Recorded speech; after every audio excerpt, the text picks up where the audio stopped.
Ladies and gentlemen of the crypto space, we're live on a Friday, March 11th at 11:36 a.m.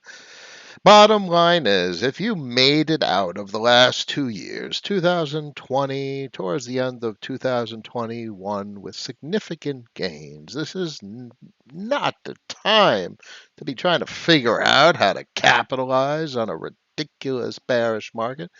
Now, we're not going to get started on the zoom out perspective because clearly Bitcoin is bullish on a 10-year time horizon, looking at 1 year time frame charts.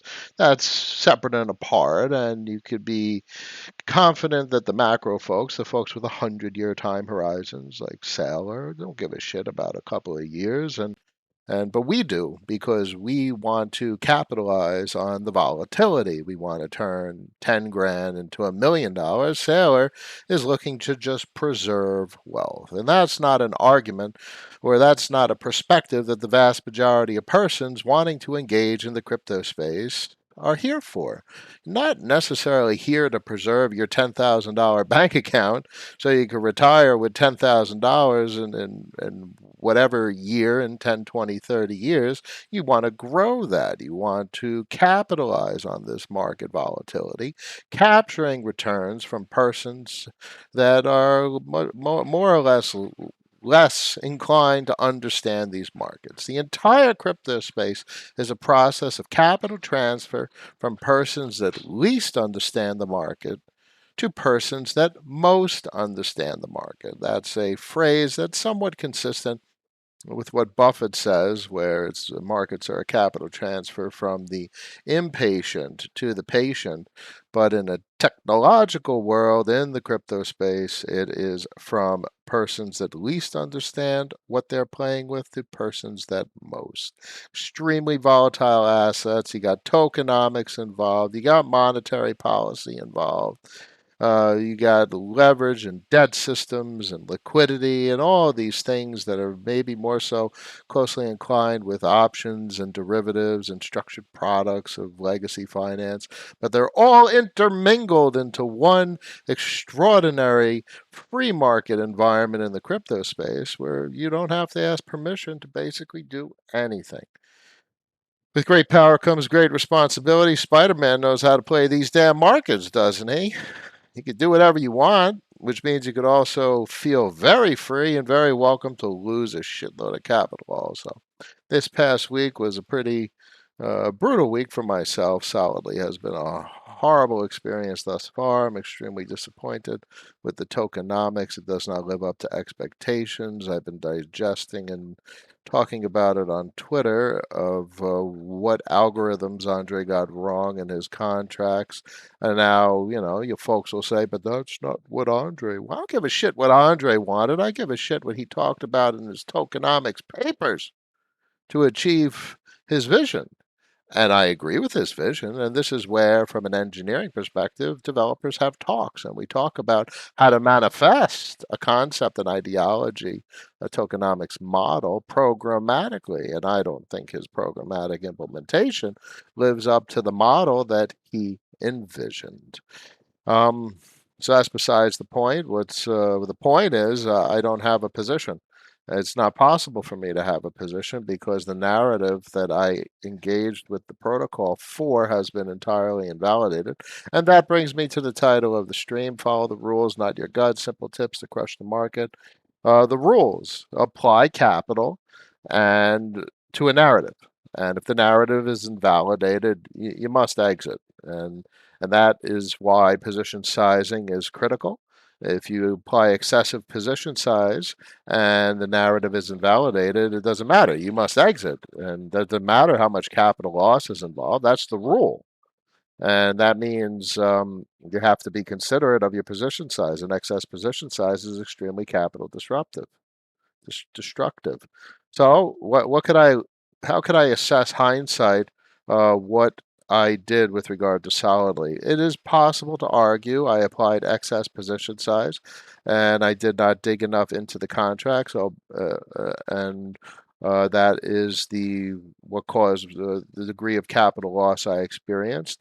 Albeit in hindsight, maybe that is the only conclusion. and that's okay. I was prepared. I've said several times that I thought of it as a position that was a purchase rather than a position, in which case I did not even tabulate the expense in the portfolio. It was just an outlay of capital that was a net negative on the portfolio with zero contribution to its current valuation.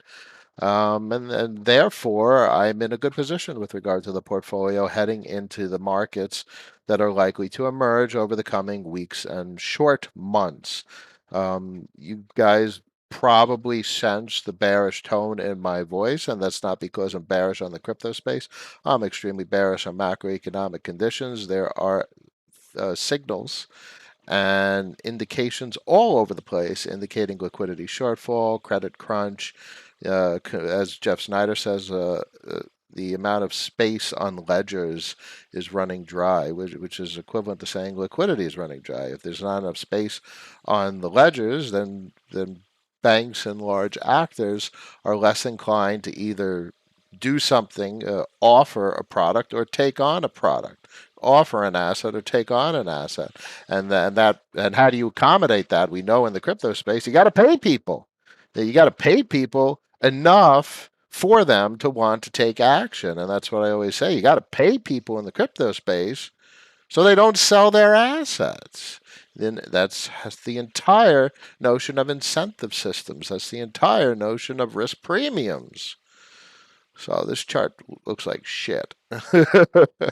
Now, bear in mind for persons that are still engaged with the Solidly ecosystem, Zero X DAO is dominating the market. They have a dominant control over voting weights. We'll see what happens with SolidX, but I expect at this point Zero X DAO to be the dominant controller of the protocol. It's mathematically impossible for even large initial VE NFT holders to keep up with the voting power that Zero X DAO is accumulating. Which means the only rational position left is a zero X solid, which I had no interest in acquiring. I have no interest in participating in an ecosystem that was inconsistent with my original narrative. If I want exposure to a convex style protocol, I'm going to stick with the original convex until maybe there's bribes on zero X DAO. If there's bribes on zero X DAO, then what do you got? You got the same shit as convex. So you could capitalize on the bribes. So when an opportunity emerges that's overwhelmingly obvious, that's risk considerate, and I could measure my positions and calculate my potential returns, great. Until then, this is not a position that's of interest to me. Took a fat six-figure loss on this bad boy. Anyway, so how are we on the overall markets? Everything is hitting complete resistance to the upside. Everything has bearish overtones to it. It feels like there's 10 tons of lead on the entire market. Convex is well below its moving averages. I have a 16-week vote lock position that prints a relatively predictable amount of capital on a 2-week basis. And to that end, that's what I look for. That's what I was hopeful for with a VNFT position, which is mathematically impossible to get at this point, but may emerge, as I've said, with the 0x DAO. But convex is already an established protocol, and the curve convex relationship is established. So it has very predictable characteristics with regard to how things are playing out. Now, obviously, convex completely dominates curve, and as of now, who dominates convex? Who wins the votes? Who gets convex to vote?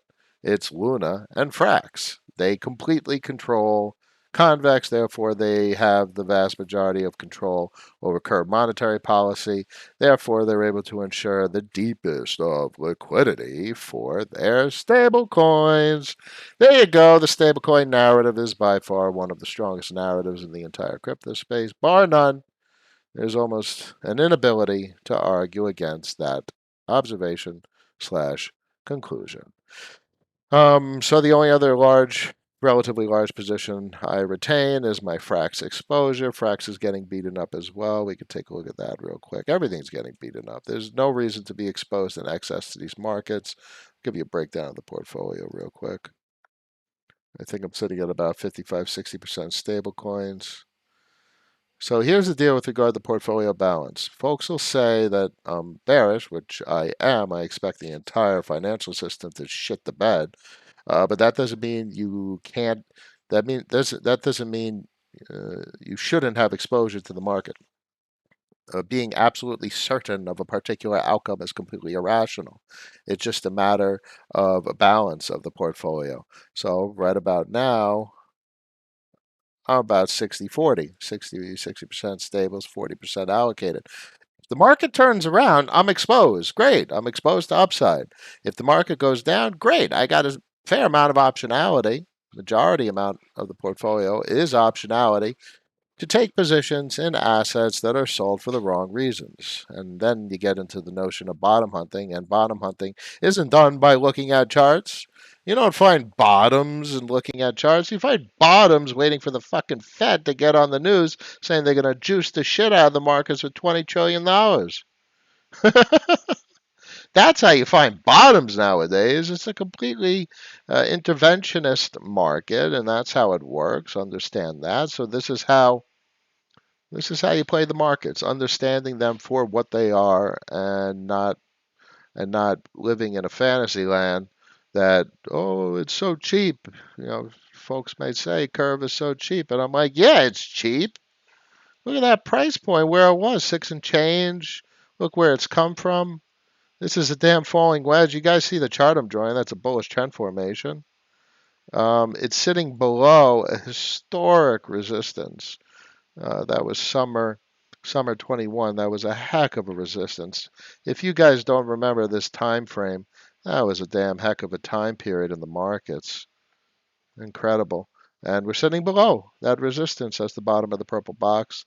So you could easily see a rip down to support on the falling wedge, buck 60. Maybe we see some macroeconomic confluence suggesting extreme bearishness, which is why my probable price target is around the dollar, which I've said before.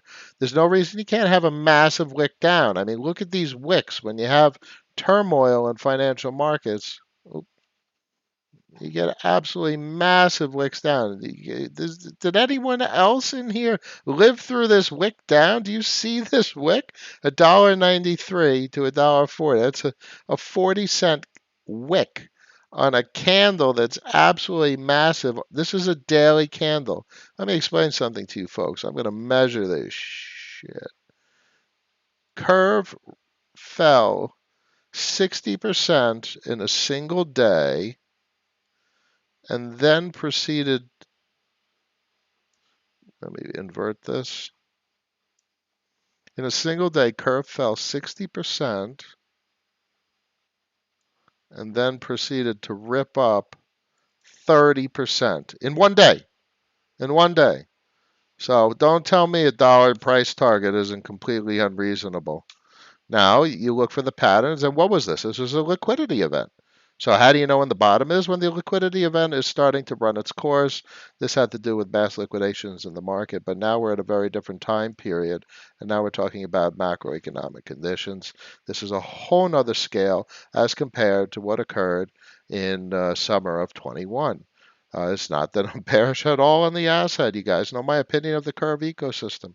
Almost 35% of my currently deployed portfolio, the 40%, is deployed to the curve narrative. It's one of the strongest narratives in the entire crypto space. I'm ridiculously bullish about it. I'm not naive about it. So I'm going to play the markets like a pro. I'm going to drunken Miller the shit out of the markets. Capital flows from persons that least understand the markets to persons that most understand the markets. Let me hit some commentary and see if I can help you guys out navigating this insanity. Raul's in the house. Killis, how are you? Andrea, hey Noah, Manjo. Finally got a chance to watch this live. Oh yeah. Have you looked into Thorchain? Not really on my radar. There's a lot of multi-chain, and multi-chain is probably the most interesting or the leading cross-chain solution right now. But you always hedge. So my hedge against multi is Ren, but actually it's not a hedge because I don't have exposure to multi. If you look at that chart, it's absolutely destroyed. So I exited at an opportune time. Multi is this chart looks absolutely horrible. I mean, it is a massive, massive, massive falling wedge, but that's besides the point. Look, this is a massive falling wedge, but I'm not going to take exposure in a market like this. I'm not. I need. Folks don't remember up only. Folks don't remember up only. You guys realize in March of 2020 when the Fed juiced the markets, the system it went straight up. It was up only. You could take a position in anything, and you were ripping 5, 10x on the money. So we didn't have these assets back in 2020. Let me explain something very big. We didn't have this shit back in 2020. We didn't have Curve with $18 billion of TVL, with liquidity, massive billions of dollars of liquidity. There was no positions like this. DeFi barely existed. Curve was, Uniswap was doing a couple $100,000 a day. Now it's doing $1 billion a day. Now you could throw $1 million at these assets and rip a 10x, and the market won't even blip on the chart. So now is when to prepare for the market action that we experienced in 2020, but with liquidity depth, where you could actually seriously take advantage of volatility in very relatively large macro cap assets that are going to have pretty predictable price action. I mean, seriously, where the hell do you think Curve's going when the juice returns and we have an up only market? You got to have an up only market at some point, so why not sit in your hands and wait for an up only market? I mean, don't folks remember 2016? CryptoSpace 2016, up only. 2017, running out of steam. CryptoSpace, up only. 2020, running out of steam. End of 2021. I don't think the next up only is going to be 4 year. I don't think the 4 year cycle for Bitcoin holds true anymore. It was more closely aligned with the rate cycle in any regard. And the rate cycle has been completely neutered. There is no rate cycle left. It's done. It's not going to be 4 year cycle anymore. That's my opinion. Ethan, hey Noah, you don't think that if everyone is expecting a dump, then it won't happen? It's not up to everyone. It doesn't matter what anyone thinks. It matters what the macro financials tell us. And if you want to understand the macro financials, you follow Jeff Snyder. You follow what Stephen Van Meter has become a little bit of a sensationalist with his faces, but it's okay. If anyone's going to be uh, a commentator, or a broadcaster during capital market contraction, it's going to be Stephen, probably a little bit more than Jeff. Jeff tells you that the real mathematics and science of how this stuff plays out and works. But he'll be a good commentator. You got to follow the macroeconomists because this shit is like on a tinderbox, and it's just starting. Like Russia's debt payments are due on the 16th of March. 5 days. Wait 5 days. If they don't pay, the system is going to have convulsions. And there's none of this even considers if Russia starts to price oil and gold and what that does to the gold market. And what that'll do to the gold price is obvious. But if the gold price does what it would do, it would have ripple effects across every single market. It's just extraordinary once you start to understand the macroeconomic landscape, how the price action of all charts play out. So, to answer your question very precisely, Ethan, it doesn't matter what the hell anyone thinks or what they expect, because when the liquidity event happens, it all just comes crashing down. This is not a bullish environment. You know what's a bullish environment? April, May of 2020, just after the juice, just after the Fed juiced the market. And the whole thing was straight up. It was vertical, vertical, vertical, month after month after month until September. May to September, everything, the whole market, you could have thrown shit against the wall and it would rip the 10x. I'm going to wait for a damn market like that. I'm not going to look at this shit. Yesterday, Curve ripped the whopping price. Rip the whopping 14%. I'm not in this for 14%. Folks chasing 14% on a bear market rally. Look at this bear market rally, bear market rally, bear market rally, bear market rally. lower low. Believe me, I've been in this long enough that the number one rule of this market is to survive. And when you are able to extract capital from this insane market action, just wait for the next run. Just wait for it. Because when it happens, when the juice from the gov gets applied to the markets, it just screams to the upside. And you're like, oh, it's never coming down. And then eventually it does. Johannes, how are you? Yes, I'm feeling better. As you can tell, I got a bit of an upbeat tone today. Big Daddy's back in action. Woo! Sir Joe's in the house. Gillis, thoughts on thinking some losses are so extreme, might as well call it a loss and forget of the protocol instead of forget. Yeah, that I mean that is a possibility. So I was contemplating exactly what you're contemplating, particularly with regard to solid. But I wanted the cash. I wanted the firepower.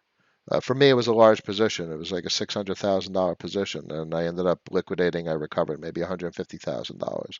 So I wanted that 150. That was close to, it was a good single-digit percentages of my cash position, but it was meaningful. So I wanted the firepower because I know what's coming, and I just don't give a shit if solid goes back up. I just the narrative is completely invalidated for me.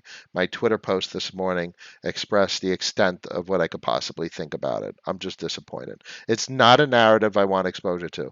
Like some folks say, in it for the technology. That's true in some regards. I was in that position because the tokenomics suggested it would be novel and unique and small actors. Even my position size was a small actor, would have had leverage and power over a multi-billion-dollar position that 0x DAO is likely to accumulate. And that's what I wanted. That was my narrative. That was invalidated. It's not always about the capital. But I say that because if you follow the narrative and the narrative is correct, it becomes about the capital. And then and that goes into the title of the stream. If you follow the rules, not your gut, that's how you crush markets. If the play the narrative until it's invalidated, you're good to go. And the curve narrative is overwhelmingly fine and dandy, with convex sucking up almost all of the supply. For the last since February 8th, convex has removed 100% of emissions from circulating supply. Only the last 2 days, a little bit of emissions entered circulating supply. So basically, for the last a month, curve has been net neutral. It has had no inflation, which is such an extraordinary reality considering its hyperinflationary emissions. So the narrative there is so strong and entrenched that even under these ridiculously awful market conditions, the narrative is still spot on. So there you go. So therefore, in these types of conditions, I'm looking for up only mode. And when up only mode comes, what are the assets I'm looking for? Well, when up only mode came in 2020, Bitcoin ripped 20x. 20x. What the heck am I doing playing altcoins if Bitcoin's ripping 20x? So, isn't that something interesting? Now, bear in mind, 20x might not be much if you're putting in $1,000 and like your whole portfolio is $1,000, and you're like a high school, college kid. $1,000 into $20,000 on a Bitcoin play is basically does nothing in this inflationary environment. $20,000 won't even buy you a car nowadays in most regards. Used car, yes, sure, but you're not getting a house and growing old and retiring. So that's why folks play the altcoin market, and even I'm going to play. I have 35% of the portfolio exposed to altcoins at the moment because that's where the real money is. The real money's in the altcoins that everyone wants, but you still have to get in at the right time and protect your capital. This is all about survival. So I like what you say, Killis, and I appreciate that argument that we have with ourselves that you're talking about. If we exit with all that loss, that is no chance at a turnaround, if at all. Sure, that's true, and that is that is the conversation I literally just had with myself. I believe it was yesterday or the day before, and I was like, okay, I'm prepared for that because it's not It's not the rules. The rules are if the narrative is invalidated, I must exit. I follow my own rules. And that was a good choice, and that's okay. Um, Rocco says, I'm here to follow my gut. Your gut is going to tell you exactly what it's telling everyone in the crypto space. Curve at $2? Holy crap. That's so cheap. It was at $6. How much lower could it go? Oh my God, for the love of God, don't follow your gut. You know why it could go lower? First off, one drive down, two drive down, third drive down, three drives down. That's the way triangles resolve. This is a triangular compression, albeit a falling wedge, but there's usually three drives.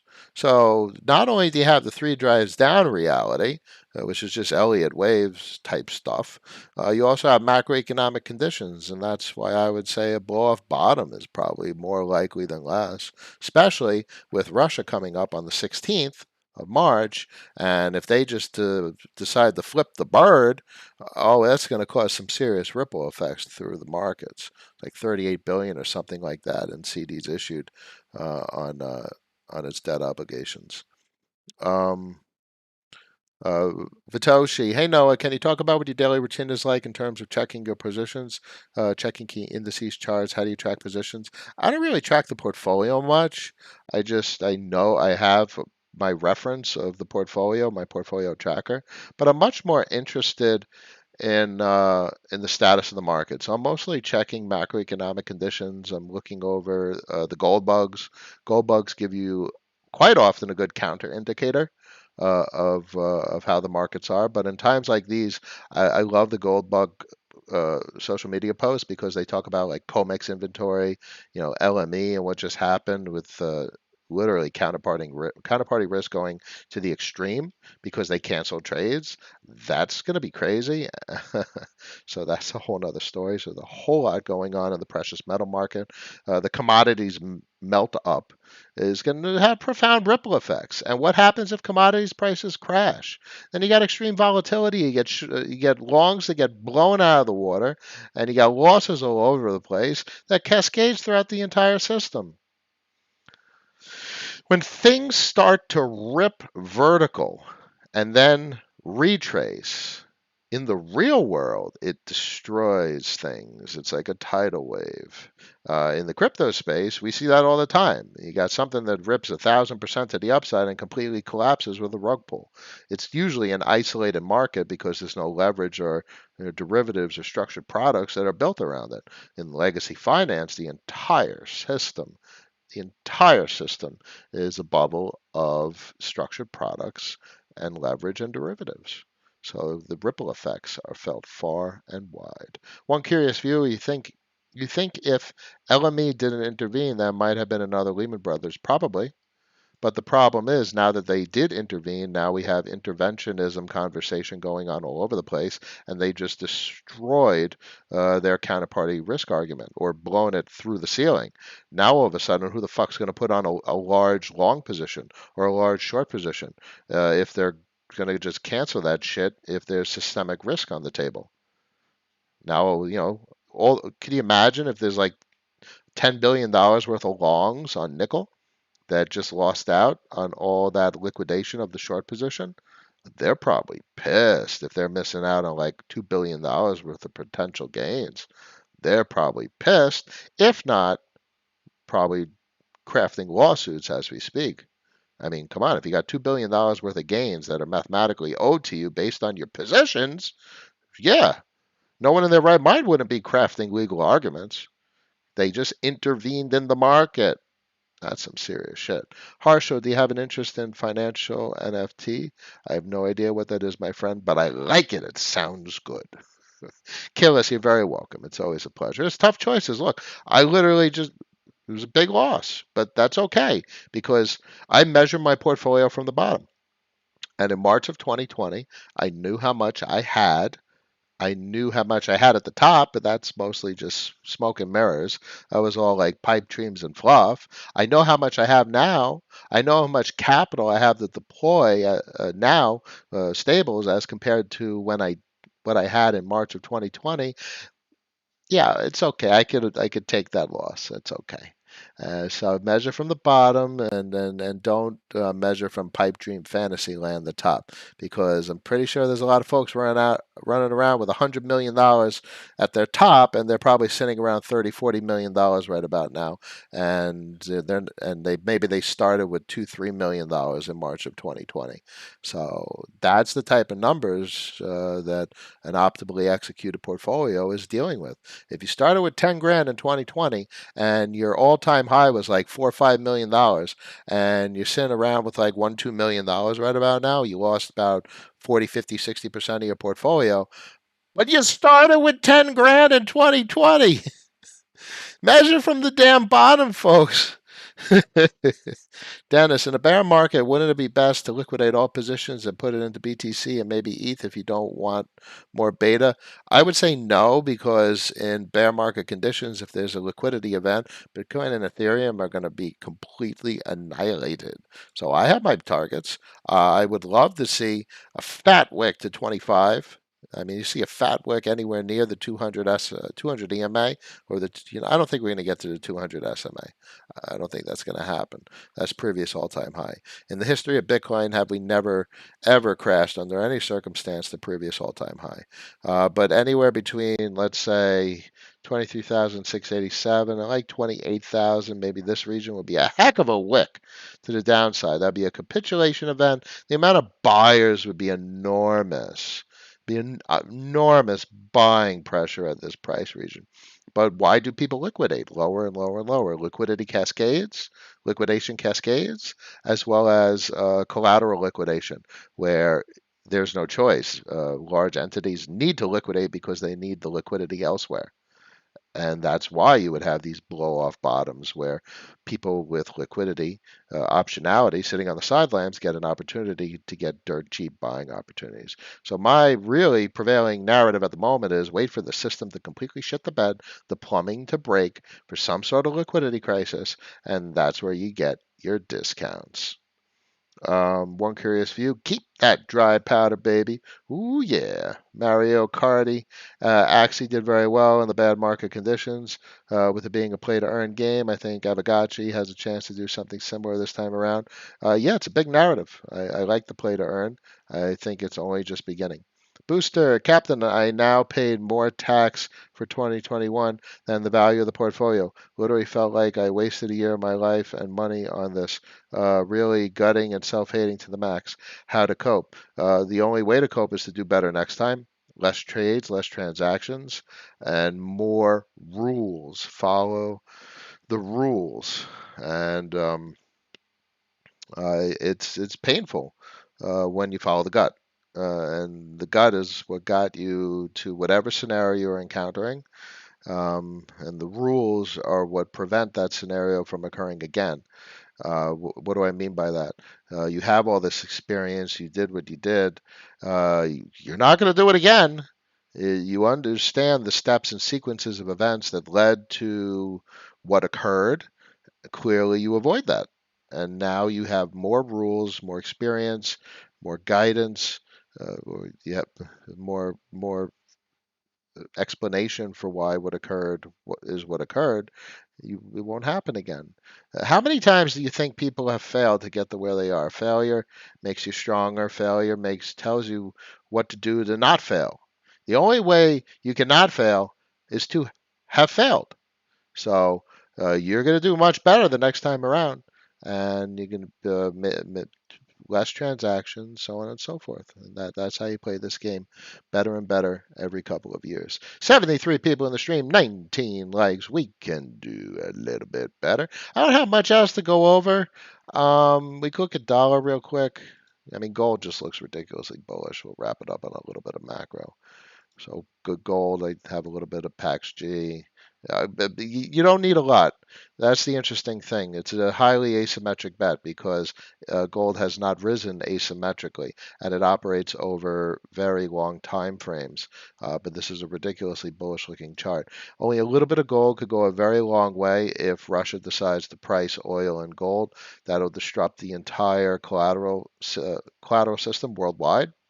and all of a sudden gold prices can be repriced to $50,000 or $100,000 an ounce, and you're making 50x on your money, 25 to 50x on your money for having a little bit of gold.